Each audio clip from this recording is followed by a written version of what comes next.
নমস্কার, কেমন আছেন সবাই? পূজা সেলদের কিচেনে আরেকটি নতুন ব্লগে আপনাদের সবাইকে স্বাগত। আজকে ছিল দাদা বৌদির অ্যানিভার্সারি। ফার্স্টেই জানাই দুজনকে হ্যাপি অ্যানিভার্সারি। আমি কিন্তু সামনে থেকে জানাইনি, দুজনকে উইশ করিনি, তো ভিডিওতে বলে দিলাম। আর আমাদের ইনভাইট ছিল দুপুর থেকে, মানে জেঠিমা আমাকে বলেছিল দুপুরবেলায় চলে যেতে, কিন্তু দুজনেরই পরীক্ষা চলছে, সেই কারণে আমি দুপুরবেলায় যেতে পারিনি।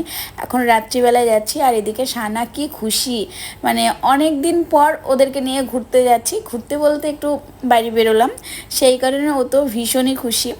আর আমাকে জেঠিমা বলেছিল তেমন কিচ্ছু হবে না, মাত্র 20 থেকে 25 জনের নিমন্ত্রণ আছে, তুই কিন্তু দুপুরবেলায় চলে আসিস। আর আমি যখন যাই তখন আমি গিয়ে পুরো দেখে অবাক, কারণ আমি একদম নর্মালভাবে গিয়েছিলাম, আমার মতো নর্মাল কেউ গিয়েছিল না, সবাই সেজেগুজে কত সুন্দরভাবে ছিল।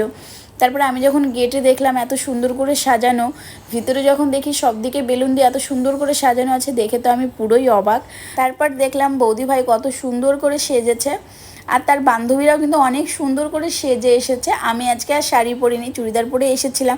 আর আমি পুরো একদম নর্মালভাবে এসেছি, আমার নিজেকেই কেমন একটা বেমানান বেমানান লাগছিল। তো এদিকে বৌদি ভাইকে ফার্স্টে যেইভাবে সাজিয়েছিল, চুলটা খুলে গেছিলো, চুলটা খুলে আবার প্রথম করে ঠিক করলো, বেশ ভালো লাগছে, মিষ্টি লাগছে। তারপরে খোপাটায় একদমই ফাঁকা ফাঁকা লাগছিল, তারপরে একটা ফুল দিয়ে দিল, বেশ ভালোই লাগছে লুকটা। আর বৌদিভাই যেই শাড়িটা পরেছে সেম একই রকম শাড়ি আমার কাছে আছে, তো আগে যদি জানতাম তাহলে একই রকম শাড়ি পরে যেতাম, দুজনের ম্যাচ খেয়ে যেত। এই দেখো দাদা আবার হাসছে আমি ব্লগ করছি দেখে। আর এখন কেক কাটিং হবে, তার জন্য সমস্ত কিছু আয়োজন করা হচ্ছে। এখানে কেক রেডি, কিন্তু বৌদিভাই এখনও রেডি হয়নি, তার জন্য আমরা ওয়েট করছিলাম। এখানে কিন্তু সমস্ত কিছুই রেডি হয়ে আছে, সবাই বসে আছি। আর যা গরম পড়ছিল না, প্রচণ্ড পরিমাণ গরম পড়ছিল, একদমই ভালো লাগছিল না এই গরমের ভেতরে।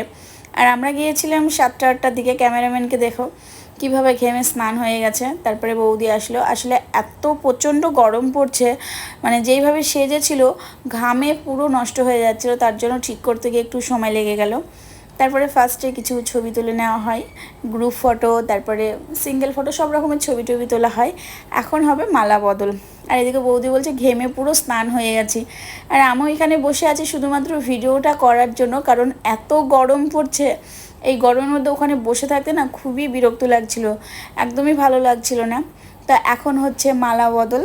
আর সব থেকে মজার বিষয় হচ্ছে এই যে জেঠু সমস্ত কিছু বলে দিচ্ছে, আর ছেলের বৌমা আর ছেলে মালা বদল করছে, কিছুই জানে না, জেঠুই সমস্ত কিছু বলে দিচ্ছে। এমনকি উলু দেওয়া থেকে শুরু করে উইশ করা পর্যন্ত সব কিছুই জেঠু করেছে। জেঠু ভীষণই স্মার্ট আছে এদিক থেকে, বেশ ভালোই।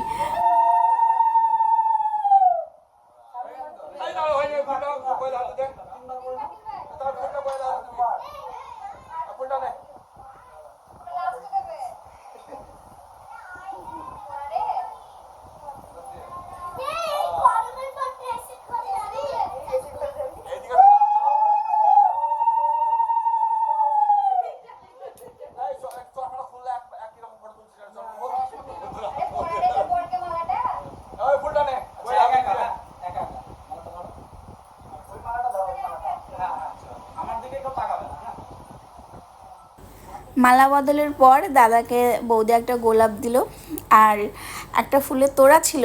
তো দাদাকে বলা হচ্ছে এখন বৌদিকে উইশ করতে আর প্রপোজ করতে। এত লজ্জা পাচ্ছিল, আসলে সবাই ছিল এখানে, তার জন্য ভীষণ লজ্জা পাচ্ছিল।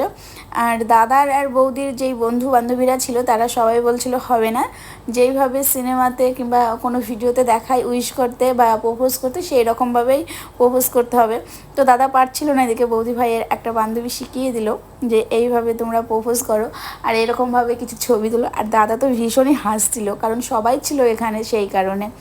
তারপরে এখন কেক কাটিং, এখানে এত মানুষ ছিল, কেউ কিন্তু উইশ করেনি কেক কাটিংয়ের সময়, শুধু জেঠুই বলেছিল হ্যাপি অ্যানিভার্সারি। আর জেঠু আমাকে বলছে কি চুপ করে আছিস কেন বল। তো তারপরে কেক কাটিং হলো।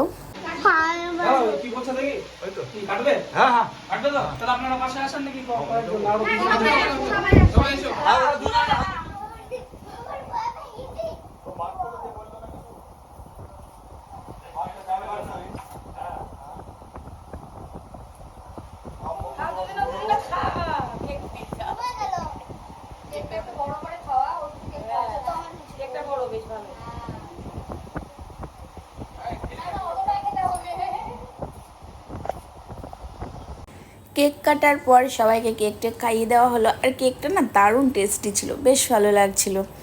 আর সত্যি কথা বলতে এই যে কেক কাটিং পর্যন্তই আমরা ওয়েট করেছিলাম, এত গরম ছিল আর থাকতে পারলাম না ওখানে। আর অনেকটা রাত্রি হয়ে গেছিলো, 9টা সাড়ে 9টা বেজে গেছিলো। তো আমরা ভাবলাম খাওয়া দাওয়া করে বাড়ি চলে যাব, কারণ সকালবেলায় আবার ছেলে মেয়েদের এক্সাম আছে। তো আমরা খুব তাড়াতাড়ি খাওয়া দাওয়া করে চলে এসেছিলাম। আর খাওয়ার সময় সায়নী এত চিৎকার শুরু করেছিল কি বলবো, একটুও স্থির ছিল না। তো তার জন্য আর কোনো ভিডিও করা হয়েছিল না। তো এই পর্যন্ত ছিল আজকের ভিডিওটা। কেমন লাগলো কমেন্ট করে কিন্তু অবশ্যই জানাবেন। সবাইকে টাটা, বাই বাই, ভালো থাকবেন, সুস্থ থাকবেন, দেখা হচ্ছে পরের